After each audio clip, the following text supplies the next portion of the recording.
Eagles dynasty talk. That's what Ryan wants. The Eagles with a dominant performance. 31-7 over the San Francisco 49ers, of course. The story here is Brock Purdy gets injured. You have Hassan Reddick beating Tyler Kroft on a pass block. Not great. Well, for some reason, they kept trying to block Hassan Reddick with tight ends early in the game. And every time they did... Didn't work. No. Every time they did, he made something happen. Yeah, so Purdy gets his arm hit. It was very similar to the Josh Allen thing. You go back to throw. It was a fumble, by the way. Ball was out of his hand. You get hit. Your elbow goes forward. It goes back. I mean, that's where you tear ligaments. Oh, when you watch the slow-mo of that play, particularly from I think the behind him angle, the sort of rapid fire sequence of what happened to his arm just looked brutal. First of all, it gets hit like this and bends back sort of back and behind him. And then it gets fired forwards, and then it finishes by his hand cracking off, I think, Reddick's helmet, like on the follow-through. So in the space of like half a second, his arm goes from like whatever the reverse of hyperextension is going back that way. It's just external rotation. To being fired forward and then cracked his hand into a dude's helmet. Was the hand part of the issue too? Or did they? No, I think it was just the elbow. But the hand... I mean, hand hitting helmet is the type of thing that can put a quarterback out of a game just on its own. And that was the third worst thing that happened to his hand in that play. I mean, when Purdy finally went back into the game, you know, Josh Johnson comes in, he gets knocked out with a concussion. When Purdy went back into the game, everybody's like, well, if he can't, like, at least throw one down the field, take a shot. And I'm like in pain thinking about it. Like if he's in enough pain to not play in the NFC Championship, it hurts. Yes. Right? It hurts, or he tore it. Like it could be he needs Tommy John. The ligament's torn or it's strained. And I've had elbow tendonitis and all that stuff. And as soon as I got to AAA, Sam, right? As soon as I got to AAA, my second game, elbow's killing me. And I tried to pitch through it. And that's why I tweeted out the stats to show everybody. I had like a 9 ERA, tried to pitch through it in 08 in AAA. Granted, 9's not that much better than my normal ERA, but I tried to pitch through, and I had to get shut down for 6 weeks. For your own safety. With elbow tendonitis. You don't want to make it any worse. But every pitch hurt. You know what I mean? And I'm like, as Purdy's dropping back to throw, anything, if he didn't throw a screen, I'm like cringing. Plus, elbows affect your accuracy, right? It's the lever that affects your accuracy. I don't think he could have done anything beyond 5 yards. I mean, that was just, like, it's just a sad thing to happen in a game of this magnitude. There's a lot of sort of, well, why didn't you just do this? Like, they were screwed. I mean, you go to Josh Johnson. We were sort of talking about earlier in the season, it would be fascinating to see what Josh Johnson would do in this offense. Well, at least on this evidence, the answer is nothing like the same, which, is a point in favor of Brock Purdy's performance this year. If nothing else, I mean, they were having problems lining up. They couldn't get the play in on time. Like, that kind of thing was going awry even before you get to what was happening during the game. Now, I don't think it's necessarily a fair sort of like-for-like evaluation. I mean, Brock Purdy's faced some pretty bad defenses, and then Dallas, which did a pretty good job of slowing it down, and Josh Johnson goes out there against a team with a defensive front that's every bit as good as Dallas and a secondary that's better. Like, this was as tough a test as he was going to get, so he probably should look worse. But that part was bad. Once Josh Johnson gets down, and so he gets sort of barreled over backwards, and his helmet does the head snapping into the turf thing that Tua did. And this is the flip side of the overabundance of caution for quarterbacks, right? Yeah. This idea of if you see a guy's head hit the ground in this way, which does have a pretty big indicator for concussions, he should be taken out of the game. And if he can pass a concussion test, then maybe we can talk about him coming back. I assume he didn't, which is why he didn't. But like, even if it turns out that he wasn't concussed, this is the sort of price you pay for caring about Tua's brain, right? Like, if you've ever said anything about we need to protect Tua, that guy needs to be held back for his own safety, this is the flip side of that, which is you have to accept there will be plays or there will be games like this, and it can be in the championship game or a Super Bowl where a guy head hits the turf and maybe he's not concussed, but it looks bad, so we take him out of the game for his own safety. Like, that's, I think, part of that bargain, and I'm fine with that. But what it meant is all of a sudden the 49ers go from Brock Purdy's leading this team looking great to we don't have Purdy. Now we don't have Josh Johnson. Our choices are we put Purdy back in the game knowing he can't really throw, or we try and create an offense that involved Christian McCaffrey or Kyle Juszczyk as an emergency wildcat quarterback. And that's what everybody was clamoring for. The problem with that is, how many of those plays do you think you have in the playbook? Oh, we saw everything, I think. But that's what I mean. Everything was like end around, revert, like when they finally had to put Purdy back in. But no, not the Purdy part. They're like, why don't you just run Wildcat with McCaffrey? No, they had a couple direct snap plays. How many Wildcat trick quarterback like you can't just like pull up the Arkansas offense with Darren McFadden, right? You can't just like pull that offense out of thin air and Darren McFadden and we're Felix just running Jones. this. Everyone knows those plays. Let's just run this, right? Like you don't have that in the playbook. It doesn't exist. I'm sure you have a couple of plays here or there that you can go to, but you don't need a couple of plays. You need like an entire half of football running this. And so I think they're in an impossible situation at that point. And the closest thing I've seen to like a good suggestion is you give them the third quarterback back. But like, I mean, does that even help? There's fourth. I mean, it's not going to make the game better, but I think you should expand the roster so you don't ever have that situation. Right. But like, if player safety is the thing, right? If you're preaching player safety and you've created a world where a team's going to go into the game with two quarterbacks and they have to put the injured quarterback back in or choose a running back to play quarterback, that's not erring on the side of player safety. That's hoping that doesn't happen, basically. So give the automatic third quarterback. I mean, I said this too if I got the Jets GM job 5 years ago. I already said. Strange it didn't happen. It is, I mean, how hard could it be? I could be doing the same thing. Had I gotten the GM job, I would carry 4 quarterbacks at all times. For the Purdy exam, I mean, you never know when you're going to stumble into Brock Purdy and everything. And I get the reasons why you don't want to do that, right? And I would have to be persuaded in the building by people who are saying, well, if you give those 2 roster spots to quarterbacks, we can't develop them. They don't get any reps. We need the 5th string linebacker to play special teams. We need more players to practice against, right? There are reasons to not bring an extra quarterback on your roster, right? There are incentives for the team to not carry 3 QBs and to maybe keep one on the practice squad or whatever. But the NFL can do 2 things. They can just allow you an extra roster spot, allow you to keep all 53 players active. I get why they don't do that too, by the way, right? That's for betting and fantasy purposes. That's the moneymaker in the NFL, right? When you say receiver is inactive in this game, you know he's not playing. If you keep everybody active for all 53 players, the receiver that you know isn't going to play is going to be active, right? And he's going to go out there and you're going to put him on your fantasy team or you're going to bet the game a certain way and he's not going to play and that's going to screw things up. So I get why they do it, but they should do something for the quarterbacks, right? Keeping the extra quarterback available, giving the extra roster spot, whatever it might be, just so we don't run into this. And this doesn't happen often, but you still want to just be ready for it. You're right. It's the difference between making a situation like utterly farcical, i.e. they were in an impossible situation of having to put either a hurt quarterback back in the game or running an offense that they literally don't have, with essentially a running back playing Wildcat with 2 or 3 plays in the playbook. Or you put out a terrible quarterback who can at least theoretically run an offense, like the offense that you run. So I guess that is the better solution, but it's not going to help the game, which will be whoever the guy that would be 5th in their run of quarterbacks this season is on a depth chart going out there and playing in the NFC title game against Philadelphia. I want to tell you about the easiest and most fun way to spice up the playoff football season. It's Underdog Fantasy in their Pick'em game. Just look for your favorite or least favorite player stats. Pick whether you think they'll end up with a higher or lower total than that number in this week's game, and you can win up to 20 times your money in a single night.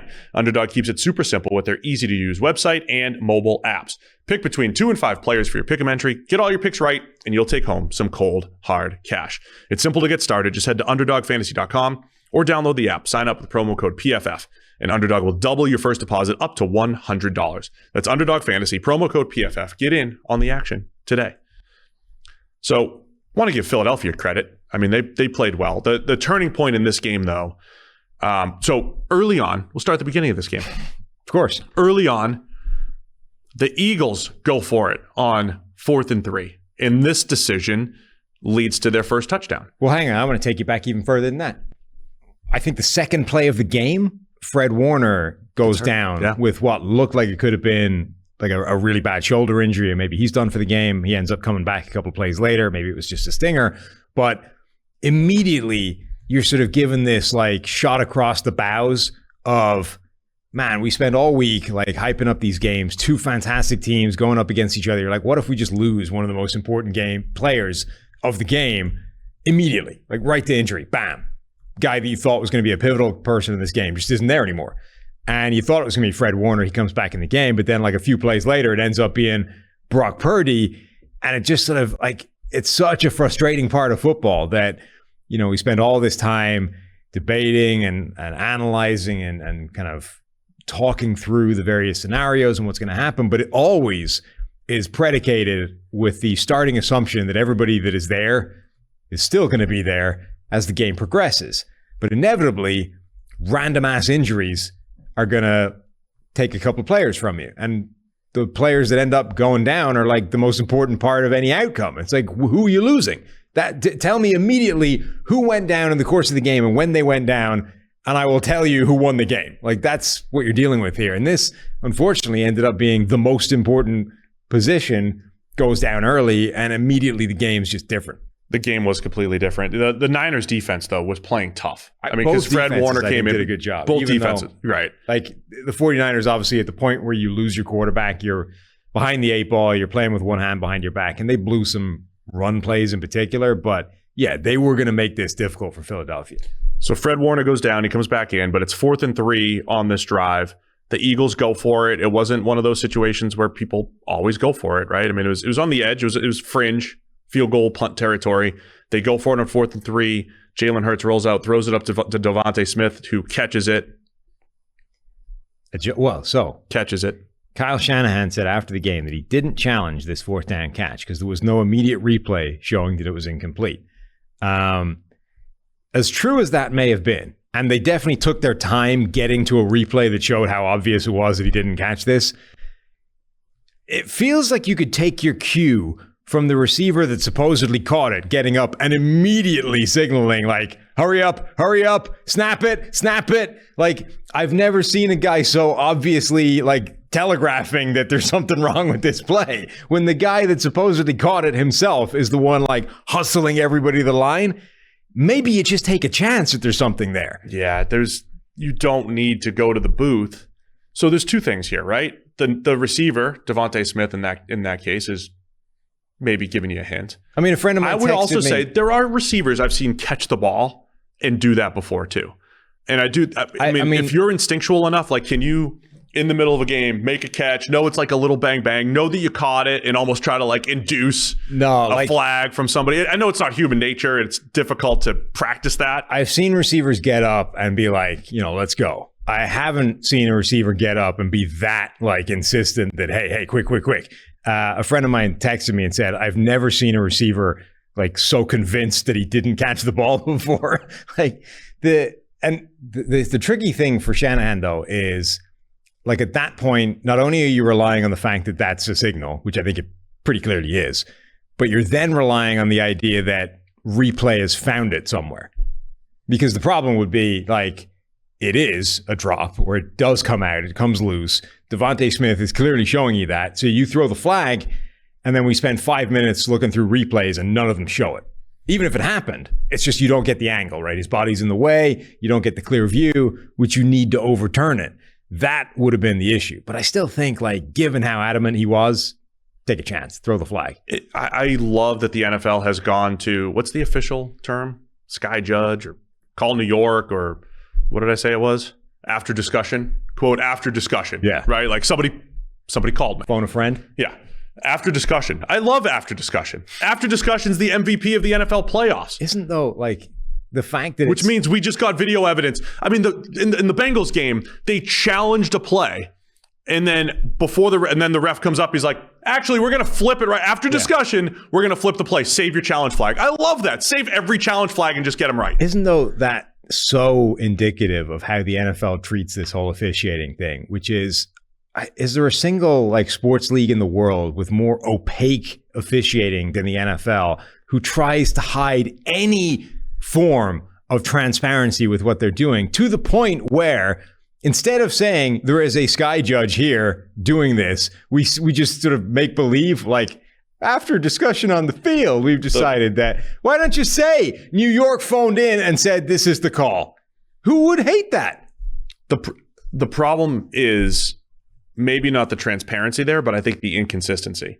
The fact that the Bengals had a challenge flag, which they needed to throw, which would have gotten overturned, right? They would have won the challenge. But we saw, right? Andy Reid won one challenge, lost the other one, and loses both because that's one of the dumbest. I mean, the NFL has a lot of dumb rules. One of the dumbest rules is if you're 50% on your challenges, you lose both. But if you're 100%, you get a third one. Yeah. Like, just get your challenge back if you get it right. Yes. It's wrong in the first place because somebody screwed up. But the fact that the Bengals can have a challenge flag pulled to get the play right, good win.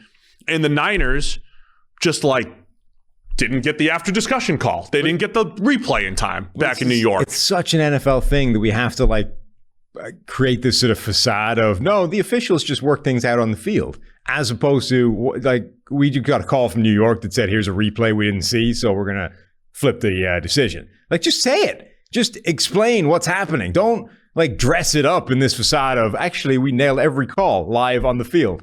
Just say, the Sky Judge buzzed down and said, this is the call. That's what happened. Put some transparency on it, and then maybe every dumbass call you have wouldn't have a million people going, rigged! The NFL's rigged against my team! They say that because of this ridiculous cloak you put in front of all the officiating. It's absurd. It's like the Wizard of Oz. It's the Wizard of Oz. Somebody pull back the curtain behind the wizard. Okay, so that was a big thing. My favorite one was the punt that hit the wire. Yes, but you couldn't find it on the tape, so we just have to assume it didn't happen. So the wire that's holding a camera. Yeah. If you just watch the video on the camera that's being held by a wire, there's no evidence on there? There's no evidence. Well, maybe they got really good shock proofing on those things. Really? Yeah. Just you don't know. Also, is that that would work on my shaky hand? Is that conclusive proof? Conclusive visual evidence. Does this count as conclusive proof? Because if you're saying human nature counts, right? Yeah. If Devontae Smith's human nature counts, I drop the ball, I quick run a play. Wouldn't count. The human nature is the Eagles got on the sideline going like this, looking and flinching and pointing, and all of them going, it hit something, right? And then spending 5 minutes looking for tape and going, I can't see it. Was it a bird though? Could it have been a bird? Was it a bird? Could have been a wire. Could have been a bird. Randy Johnson, just exploding feathers coming out of the sky. What a shot that was by Randy Johnson. Looks like the Eagles are starting as 1.5 point favorites here. I think the money's gonna give it on Kansas City. They'll be favorites by the time it rolls around in 2 weeks here. Yeah. But the Niners were hanging tough, and I got ahead of myself. I got a little excited by the Christian McCaffrey play. He had a couple receptions for first downs and then an incredible run. So you've got this Niners team. They're down 7. At one point, 4 or 5 drives in, that was all the Niners gave up for points, was one drive where the Eagles went for it on 4th and 3. Mm-hmm. Their biggest play was an incompletion. And their biggest play of the game was the incompletion to Devontae Smith that they called a completion for 29 yards. So the Niners are hanging tough, and Christian McCaffrey goes beast mode on a touchdown to tie it up at 7. And now it's like, okay, maybe the Niners can hang tough because they got all these playmakers. Josh Johnson, just don't screw it up. And then he screwed it up. Right. Remember, the play that put Philadelphia in front essentially shouldn't have stood. And you could say Shanahan probably should have tossed the flag just from the reaction. The play where Brock Purdy went down ends up being a fumble. It looked like a dropped interception at the start. The ball comes out. TJ Edwards is under it. Can't come up with the pick, drops it. And then Linval Joseph ends up falling on it, picking it up. And they end up reviewing it, calling it a fumble. And all of a sudden, Philadelphia is set up again, at midfield somewhere. But they go 3 and out. San Francisco's defense holds. So they were doing a really good job. They had this game close, but eventually the fact that they just didn't have an offense caused them. And what really, I think, screwed them was right before halftime, right? Where they get the ball. It's 14-7. You had a minute 30, maybe? You had a minute 36. They picked up a first down. Yeah, minute 36. And then they get the first down. And minute 36, Josh Johnson is your quarterback. You're like, you're your own 25. I don't know how aggressive you want to be here. And whoever was it, Greg Olson on this one? They were sort of saying, well, the way that normally works is you run the first play, you get the first down. Now let's go. Now let's start moving because now we've gone somewhere. We actually have a shot at this. So they do. They get the first play. Deebo Samuel picks up 11 yards. Now we're at the 36, fresh set of downs, a minute and 20. and they're in the shotgun now. And it's not like the only bad thing that happened is Josh Johnson, the guy that's been in the end or bouncing around leagues for like a decade plus, just straight drops the shotgun snap. Like, inexplicable. Doesn't, just one in, I don't know how many, like 1,000, like 10,000. I don't know how many snaps the guy's had fired at him, and then drops it. And you're like, that's not, people were complaining that Kyle Shanahan took a quarterback like Josh Johnson and let him pass from empty. And you're like, well, okay, but the thing that went wrong is the guy dropped a shotgun snap. Like, that's not something you can legislate for. Why would he expect that to happen? So that ends up turning the ball over, and then Philadelphia gets a touchdown right in front of the half instead of potentially San Francisco driving for what could have been, a close game.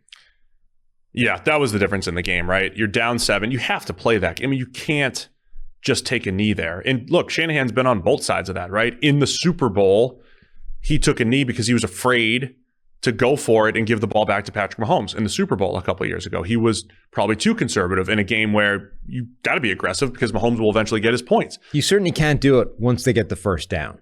Like, if they had 136 left in your own 25, if they'd simply kneeled it out from then or ran the ball into the teeth of the defense 3 times or whatever, maybe, but they did what you're supposed to do. They ran the play, they got a first down, they go, okay, let's go. And something completely inexplicable and unpredictable and, something you can't have been expected to bargain for happens. And all of a sudden, what could have been cutting a 7-point lead into who knows, right? Or minimum going into the halftime down 7 without your quarterback turns into now you're down 14 and the game's probably gone. Yeah, so Miles Sanders had already run for 2 touchdowns to that point. Josh Johnson drops the snap. Eagles recover. Boston Scott, your boy, comes back with a 10-yard touchdown run.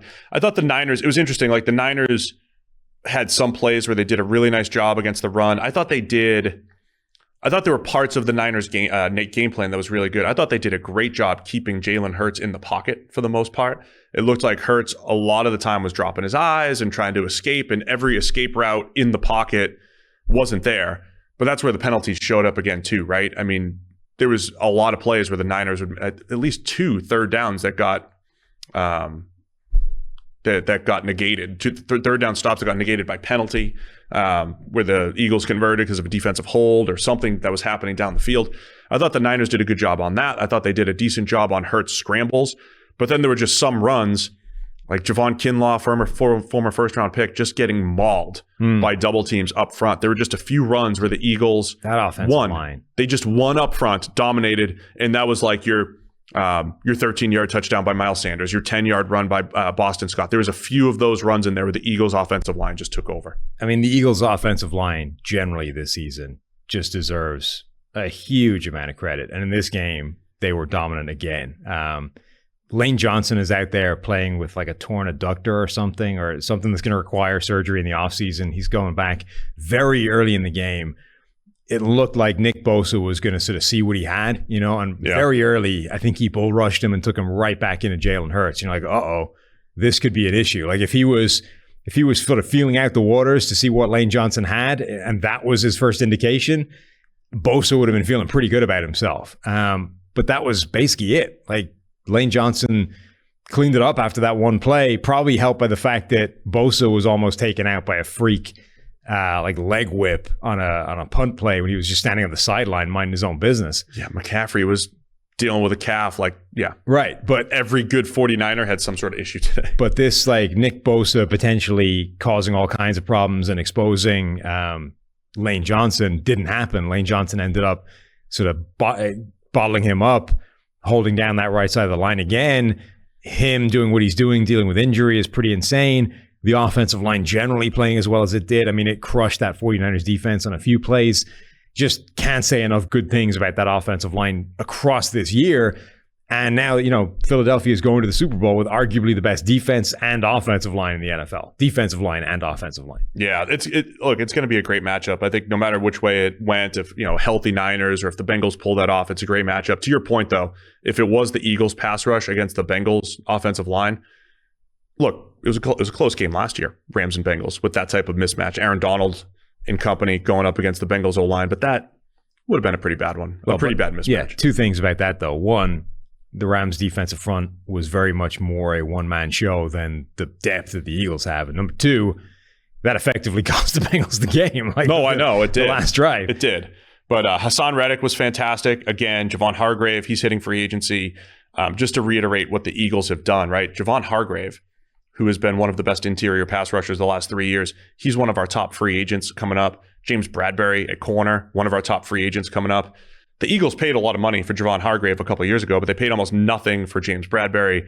I just like reiterating the good moves that the Eagles made. It is just an excellent all-around roster. And the fact that, Chauncey Gardner-Johnson's one of the more coveted free agents coming up. It's a weak free agent class, but it all seems like they're Eagles who they've gotten a ton of production out of for limited, money or draft capital as it went in the the Gardner-Johnson deal.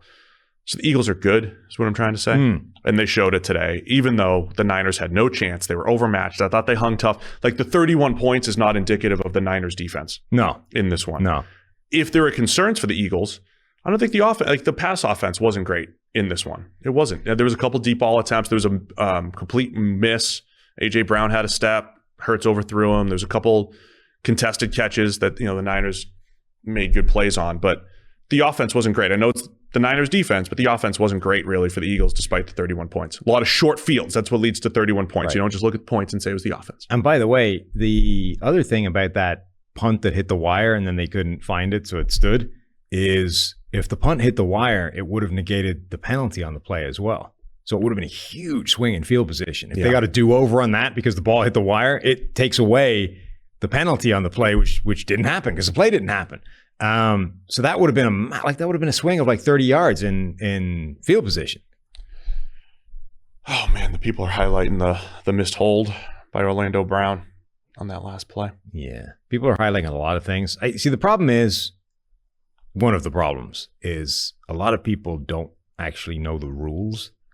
So you hear a lot of things being asked for penalty. Like, here's an obvious penalty. Or like, what if you read the rules? Like, there's a specific carve out for some things like that. Like, people are also looking for a block in the back on, the gunner when he's splitting. Yeah. It's like, it's not, these aren't necessarily illegal. So game flow wise, Brock Purdy gets hurt, elbow injury. He's out for the game. Josh Johnson comes in. There's a couple good plays in there, but it's mostly not great. They're unable to move the ball a whole lot. He gets hurt. He gets knocked out of the game. There was a point where Christian McCaffrey's testing out both helmets. He's got a quarterback helmet and his regular helmet. Didn't know if he was going to be the QB. Purdy comes in. We still don't know the exact report on Purdy, but it's somewhere in between this elbow injury that would probably keep him throwing for a couple weeks to all the way to Tommy John. Who knows? Right. If it's the elbow that I assume it is, and he didn't throw anything besides a screen pass. It was a whole bunch of creative handoffs to Deebo Samuel and Christian McCaffrey and screen passes, and the Niners pretty much had no chance at that point. The one thing I will say, so I think generally the 49ers defense did a fine job. I think they blew some plays. They got overpowered by that offensive line. The thing, though, that really did them in was penalties. Like, one thing that they did have control over and that they let cause problems was they had an absolute ton of penalties and like legit penalties, not these sort of phantom, the officials are rigging this game. Like, they had a bunch of legit penalties that were extending Eagles drives. I mean, roughing the kicker. Yeah, and they were extending drives on critical downs and keeping the Eagles with the ball and moving. Those were drives. Again, it probably wouldn't have mattered because the 49ers didn't have a quarterback, but it didn't help that the 49ers defense was kind of blowing those critical plays. So it was one of the weirdest NFC championship games you'll see, right? It wasn't all that competitive. We were trying to figure out who the quarterback was. Brock Purdy had a perfect completion percentage. He finished 4 for 4 for 23 yards, right? To get that. Jimmy Garoppolo won the NFC Championship with 6 completions 2 years ago. Should have been enough. Did have a fumble, though. Did have a fumble in there. Shows up in EPA. It shows up in non-completion percentage stats. But yeah, it's unfortunate we were kind of robbed of getting to see that. Running backs can't really take over games a whole lot. But McCaffrey tried, man. Yeah. That was it was impressive seeing him go, seeing, hey, Super Bowl's on the line. let's try to do it. He just ran through 3 Eagles on that 23-yard run. He's running with power. Like, he's running over people more than I ever remember. It's not just shiftiness and quickness, running over people. He had a great game. He did. And he's fun to watch and all that stuff. But, there was a couple calls to revise our thoughts on the McCaffrey trade, which, by the way, I don't even think we specifically trashed the trade. I think our analysis was very much like, here's both sides of it. You're giving up a lot of draft picks to go get Christian McCaffrey and then pay him a lot of money over the next couple of years. That's inherently risky, but it made this offense really, really good down the stretch. I mean, we also said that, it's very interesting and should be instructive that Kyle Shanahan, of all people, keeps going after this upgrade at running back. And theoretically, McCaffrey in this offense should be able to do something fantastic. Now, the problem was, or where we sort of said, well, the other side of this is, but how much have they given up, both in contract terms and in draft pick terms, to make this happen? And that, I think, is still very much up for debate about whether it's been worth it. Like, yes, the offense has been... The problem is trying to pin down the sort of cause factors in the 49ers offense this year has been very difficult, because the sort of before and after Purdy numbers, right? The before and after McCaffrey numbers, there's 3. They're all good. Yeah, but there's multiple different things. It's like, so which one do you give all the credit to? Or do we just say all of them? This one gets 100% of it. There's 452% of credit being dished out to these things, right? So that's the thing. It's like, is McCaffrey worth what you're tied up with in him in draft picks and capital for what's going to have to happen in the future with McCaffrey on the roster? And I think it's arguable. I mean, the offense was great with him there, but it probably would have been great anyway, because they also have George Kittle and Deebo Samuel and Brandon Ayuk and Kyle Juszczyk and a good offensive line. And apparently when Brock Purdy came in, he added something to the offense on top of Jimmy Garoppolo. So sure, McCaffrey's great when he's there, but does that make it worth it? Which was the question we asked at the time. I think it's still a valid question. Yeah, and what would have made it worth it, right? Like last year when we talked about the risky move that the Rams made with Von Miller. When you say risky, it just means that there are outcomes at both extremes. One of the outcomes could be you win a Super Bowl and you're happy that you had Von Miller on your team. That happened. But even though that happened, there are consequences to that, which you missed 2 pretty significant day 2 picks, and the next year you're missing depth and your team's beat up. So there's risk with all these things. There's going to be risk when the Niners try to rebuild and they're missing some draft picks here. And this is why, it's always such a silly evaluation to look at this just in terms of, well, they won, therefore it was the right move, right? The Rams, their all in was correct because they won and nothing else matters. Okay, but Christian McCaffrey had a great game here, but because his quarterbacks got hurt, all of them, they didn't win the game. Maybe the 49ers win a championship this year if any of their quarterbacks stay healthy, right? And then you go, well, they won, so it was the right move. It's always worth it. So nothing McCaffrey did changes, but because of 2 more important players, or 1 more important player getting hurt, it changes the entire narrative on what we think about whether that was a good move or not. That to me is just not sound fundamental way of thinking about this. Was Von Miller a good move because the Rams won a Super Bowl, or was it a good move just to increase your odds or to take the chances anyway? I think that was a perfectly defendable move just because of process. But I don't think it changes one way or the other based off them winning the championship. Same with the Stafford thing, really. It was either a good move or it wasn't. The fact that it actually ended up getting a ring is dependent on a dude catching a pass in the end zone. I think you can be results-based a little bit with that, but you have to put out there what your goal is, right? Just like some teams might have the goal of championship or bust, other teams are going to be like, I just want to be in the playoffs every year. I just want to be competitive. The Rams move worked because they were saying championship or bust, right? I mean, it worked because it honestly, it depends on if Aaron Donald fails to make one of the plays at the end of the game, I get it. The Bengals win, did it still work? Yeah, I mean, I thought it worked just by getting to the NFC Championship, because if it's championship or bust, but the goal was we got to elevate this team and give us a better chance to win, right? Like the soft goal was give us a chance to win a championship. The hard goal is win the championship, right? They hit the soft goal by giving themselves a better chance that Goff didn't allow, and then they hit the real goal, which was win a championship. Like, you'd be happy with that move. The problem is, you can't just say definitively this was good or bad. Like, most things in life aren't just this is good, this is bad, right? When it comes to trades. So anyway, we'll have plenty to talk about McCaffrey and the Niners. We're over 1,000 people in the chat, though, so we appreciate it. I don't want to leave. And yet, only 117 likes. Oh, man, we should have over 1,000 likes right now. Hit that thumbs up. It should be at least 1 for 1, if not 3 for 1. I don't want to hear about the NFL being rigged. Like, it's okay that the refs... This is not the weekend for you. The refs are just bad. Like, it's okay that they just don't get everything right. There's some things that they do get right. Like they say, the NFL that was trying to rig this game against the Bengals saved them a challenge by going to the Sky Judge and saying, hey. They were also, by the way, a week ago trying to rig it for the Bills. Like, did they change who they want? And what happened? Yeah. They just changed? Hanlon's razor. Never attribute to malice that which can adequately be explained by stupidity. That is the NFL officiating in a nutshell. Refs It's are bad. stupid. It's incompetent. Like almost every other officiating in every sport in the world, the reason it's a problem at the NFL level is because they're so opaque about it. It looks suspect. Other sports are way more transparent, and so you see the incompetence happening. You're like, oh, I see what happened there. The guy's an idiot. That's easy. I can appreciate that. That's fine. If I could defend the refs for a second, though. No. It's a tough job, man. It's a give. Oh, there's like 6 of them. How hard can it be? You got one thing to look at, and one of them is a clock ticking in front of your face. I mean, that takes time to go down. You get the flag. Stop it. Throw the flag. Why is the play clock sitting at 0? Well, it takes time to read the clock, find my flag, and throw it. This is a group of people that collectively couldn't see a ball hit a wire. Nobody's looking for the wire. Nobody's looking for the wire. I blame New York, who has the camera on a wire, and the camera didn't shake. It's that good? No, I'm sorry. Stop trying to defend the refs. The refs are bad, but they're incompetent. They're not crooked. I'm just impressed when they get something right. Like that pass interference. They got it right. Nailed it. Yeah. Bang, bang play. They got it right. We get the benefit of Here's the thing, though. replay. Every sport in the world, as far as I can tell, officiating is terrible.